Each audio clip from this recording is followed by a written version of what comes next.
El Señor esté con ustedes. Del Santo Evangelio según San Marcos.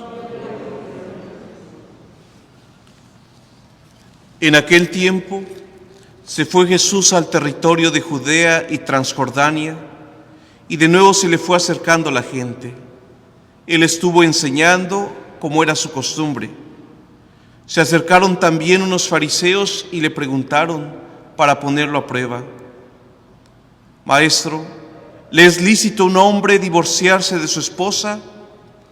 Él le respondió: ¿qué les dijo Moisés? Ellos le contestaron: Moisés permitió el divorcio mediante la entrega de un acta de divorcio a la esposa. Jesús les dijo: Moisés prescribió esto debido a la dureza del corazón de ustedes, pero desde el principio, al crearlos, Dios los hizo hombre y mujer. Por eso dejará el hombre a su padre y a su madre y se unirá a su esposa, y los dos serán una sola cosa. De modo que ya no son dos, sino una sola cosa. Lo que Dios unió, que no lo separe el hombre. Ya en casa los discípulos le volvieron a preguntar sobre el asunto. Jesús les dijo: si uno se divorcia de su esposa y se casa con otra, comete adulterio. Y si ella se divorcia de su marido y se casa con otro, comete adulterio. Palabra del Señor. Sienten su momento, por favor. Hermanos, continuamos con la lectura de la carta del apóstol Santiago a una comunidad cristiana que estaba sufriendo persecución, divisiones, ataques. Era una comunidad que estaba sufriendo una profunda crisis. Había un terrible sufrimiento entre ellos y algunos de ellos estaban desanimados de seguir el camino de Jesús. Y entonces comenzaban a murmurar unos contra otros, a quejarse en contra del Señor, a pedirle la ayuda al Señor, a sentir que su oración no estaba siendo escuchada. Y finalmente decían como que esto de seguir a Jesús no es lo nuestro. Mejor como que vamos a volver a nuestra antigua forma de vida. Estaba mejor vivir sin Dios. Y por eso hoy el apóstol Santiago les dice que el sí de ustedes sea sí y que el no de ustedes sea no. Es decir, defínanse de una vez. ¿Quieren seguir a Dios, sí o no? Y les pone el ejemplo de los profetas y de Job. Se tomen como ejemplo la paciencia en el sufrimiento de los profetas que hablaron en el nombre del Señor. Siéntanse dichosos de soportar sufrimientos por el nombre de Cristo. Dice, ¿han oído hablar de Job? Aquel Job que era un hombre rico, que lo tenía todo, al cual el demonio lo prueba para que Job maldiga a Dios. Y Job, aún en su enfermedad, después de haberlo perdido todo, bendice el nombre de Dios. Dios lo da, Dios lo quita. Bendito sea el nombre del Señor, dice Job. Dice el apóstol Santiago, vean a Job y vean cómo al final de su sufrimiento el Señor le dio recompensa, porque el Señor es compasivo y misericordioso. Fíjense muy bien. A veces nosotros, cuando vamos atravesando también problemas, dificultades, crisis en la vida, tenemos la tentación muchas veces de reclamarle al Señor, de echarnos para atrás, de rajarnos en el camino. Hoy Jesús en el Evangelio nos pone el ejemplo del matrimonio. Dice, aquel hombre que deja a su mujer y se casa con otra, comete adulterio. Es decir,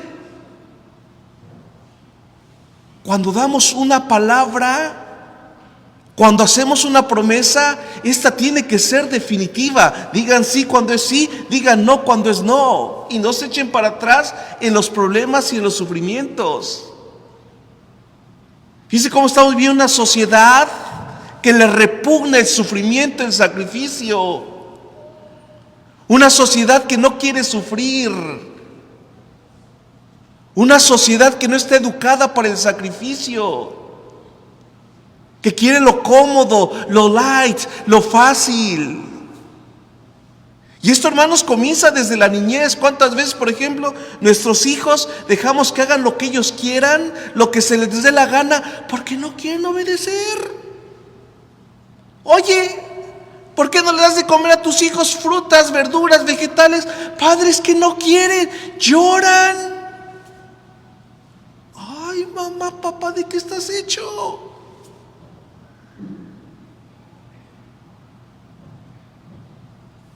No queremos castigar a nuestros hijos, no queremos exigirles, queremos una vida fácil para ellos. Pero fíjense cómo al final terminamos por echarlos a perder. Ojo, porque la disciplina, la exigencia, el sufrimiento, la experiencia del sufrimiento nos curte, nos hace fuertes, nos hace recios. Uno de nuestros niños tantito lo regañas y ya le dio depresión, ya se quieren cortar las venas. Cuando los niños de nuestros pueblos a los 6, 7 años ya se van al campo a trabajar en guarachitos. A veces nuestros niños aquí, malcriados de ciudad, 12, 13 años, no saben ni tender una cama. Y los convertimos en unos inútiles. Es vergonzoso, por ejemplo, que una mamá se queja: padre, yo cansada del trabajo y todavía tengo que hacer la comida. ¿Y tus hijos? Echadotes en la cama, en el sofá, viendo el celular, jugando. Pero ojo, no es responsabilidad de esos niños. Ellos se crían así porque tú se los permites. ¿Cuáles son las consecuencias de todo eso? Que cuando son adultos y sufren y se encuentran con la dureza de la vida, se vuelven incapaces de enfrentar la vida y entonces lloran, entonces golpean contra la cabeza y entonces el mundo real tienen que aprender que en la vida no todo es miel sobre hojuelas. Fíjense bien cómo la espiritualidad cristiana es de sufrimiento. Y el primer ejemplo y el mejor lo tenemos en Cristo en la cruz. Él se sacrificó, se ofreció a sí mismo a Dios como ofrenda para el bien de todos nosotros, para nuestra salvación, para el perdón de nuestros pecados. Y la vida, hermanos, en la vida el sufrimiento es connatural a nuestra existencia, existe. Cuando atravesamos una dificultad, una enfermedad, la palabra de Dios de hoy nos dice: no murmuren, no se quejen, confíen en el Señor, sufran con paciencia y soporten el sufrimiento, porque el Señor es compasivo y misericordioso. Dice cómo la palabra compadecer en latín es muy hermosa. La palabra compadecer viene de cum y padecere, que es sufrir con. Dios es compasivo, es decir, Dios sufre con nosotros. Cristo en la cruz hizo suyos nuestros sufrimientos, nuestros pecados, nuestros dolores, nuestras penas, de tal manera que Dios no es un Dios lejano ni ajeno a lo que nosotros vivimos. Jesucristo en la cruz toma nuestras enfermedades,